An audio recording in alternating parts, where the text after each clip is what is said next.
Books 360 में एक बार आपका फिर से स्वागत है। आज अपन जिस बुक का रिव्यू करने जा रहे हैं वो है शिक्षक ग्रेड 3 लेवल 2 कक्षा 6 से 8 सामाजिक अध्ययन वन लाइनर प्रश्नोत्तरी शैली, जिसमें आरबीएससी और एनसीईआरटी कक्षा 6 से 10 तक का 100% इम्पोर्टेंट फैक्ट्स है और कॉन्सेप्ट को शामिल किया गया है। इसके लेखक है जो नरेंद्र यादव जी हैं और ये बुक है राज पब्लिकेशन जयपुर की ओर से पब्लिश की गई है, जिसके संचालक है एस यादव और इसका जो टारगेट है 120 मार्क्स है। सबसे पहले पेज में इन्होंने कर्मचारी चयन बोर्ड द्वारा जारी जो सिलेबस है एसएसटी का उसको दिया है, तो आप सिलेबस को एक बार कम्प्लीटली देख सकते हो। और इसके बाद में अपन इंडेक्स की ओर चलते हैं। इंडेक्स में इन्होंने इतिहास, भूगोल, भारतीय राजनीति और भारतीय अर्थव्यवस्था, तो आप इसके टॉपिक्स को एक बार देख लीजिए। इतिहास में टोटल 10 टॉपिक है और ज्योग्राफी में 7 और इंडियन पॉलिटी में 10 और इंडियन इकोनॉमिक्स में टोटल 11 टॉपिक है। तो एक बार इसकी जो मार्केट प्राइस है वो 250 रुपीज़ है। और इसका एक बार कंटेंट देख लेते हैं अपन। कंटेंट में सबसे पहले इन्होंने सिंधु घाटी सभ्यता जो हिस्ट्री में हड़प्पा सभ्यता के जो इम्पोर्टेंट फैक्ट्स हैं उनको शामिल किया है। इसमें मेरे को इसकी पेपर क्वालिटी काफ़ी शानदार है और साथ ही साथ इन्होंने जो इसका आंसर मेंशन किया है वो अलग कलर में किया है, रेड कलर में, ताकि ये और इफ़ेक्टिव लगे। कई बार क्या होता है कि चीज़ें इफ़ेक्टिव दिखने के बाद में ही जल्दी से लर्न हो जाती है वो। और इसकी फ़ॉन्ट साइज़ भी ठीक रखा है इन्होंने। जैसे कि अपन क्वेश्चंस देखते हैं, भारतीय पुरातत्व का जनक कहा गया है, अलेक्जेंडर कनिंघम को। अब इसमें कनिंघम हड़प्पा के महत्व को नहीं समझा सके। 1921 में भारतीय पुरातत्व सर्वेक्षण विभाग के महानिदेशक सर जॉन मार्शल।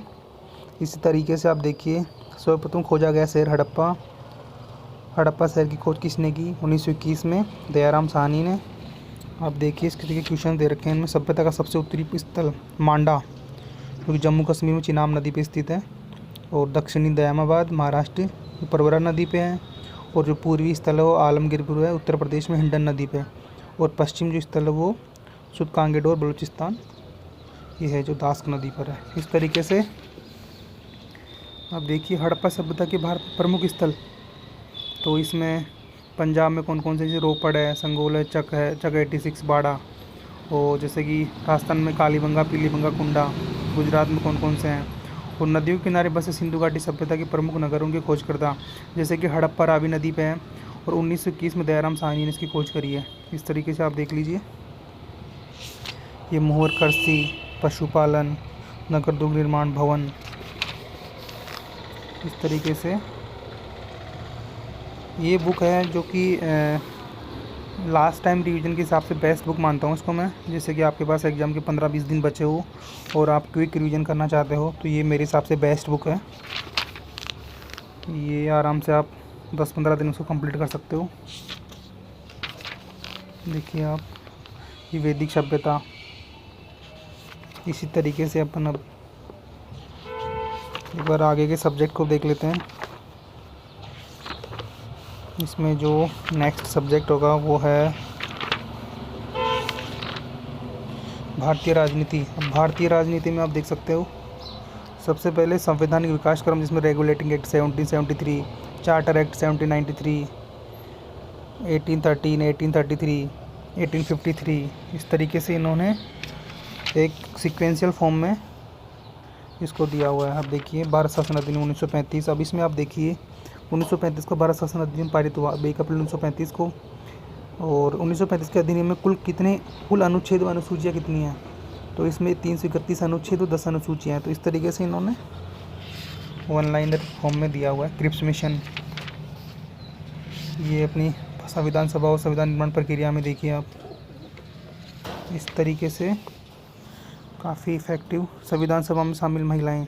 अब इसकी एक अलग ही इन्होंने जितनी भी महिलाएं संविधान सभा में शामिल हैं उनको अलग से एक मेंशन कर दिया कि याद करने में दिक्कत ना हो। विजयलक्ष्मी पंडित, राजकुमारी अमृत कौर, सुचिता कृपलानी, सरोजिनी नायडू, हंसा मेहता, लीला राय, दुर्गाबाई, पूर्णिमा बनर्जी, अम्मू स्वामीनाथन, एनी मस्करीन, बेगम एजाज रसूल, दक्षिणानी बेलागुन, मालती चौधरी, रेणुका राय, कमला चौधरी।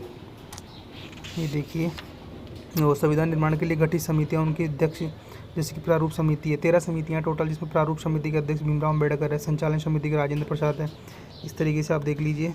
तदर्थ समिति के ऐश्वर्या।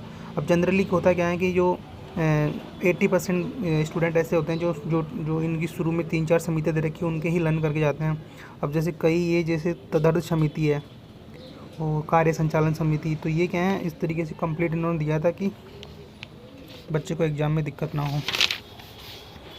संविधान सभा के प्रमुख चेहरे इस तरीके से पॉलिटी है।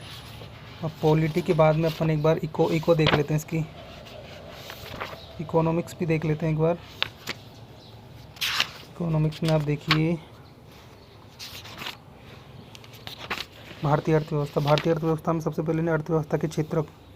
अब ये देखिए आप, क्षेत्रक में प्राथमिक क्षेत्र, द्वितीयक, तृतीयक। प्राथमिक कृषि सहायक क्षेत्रक, औद्योगिक क्षेत्र से द्वितीयक क्षेत्रक होता है, और तृतीयक क्षेत्र सेवा क्षेत्रक होता है। प्राथमिक क्षेत्रक में प्राकृतिक वस्तु उत्पादित करता है, द्वितीयक में विनिर्मित वस्तुएं, और तृतीयक में अन्य क्षेत्रों के विकास में मदद पहुँचाता है वो। इसी तरीके से आप देखिए क्षेत्रों का अन्य विभाजन। औपनिवेशिक काल में भारतीय अर्थव्यवस्था। उदारीकरण, निजीकरण, वैश्वीकरण। अब एलपीजी को आप देखिए, मतलब कि इन्होंने जो जितनी भी थ्योरी है उसको समराइज़ किया है इसमें, वो भी वन लाइनर फॉर्म में। और ये ही क्वेश्चंस है जो बार बार एग्जाम्स में रिपीट होते हैं।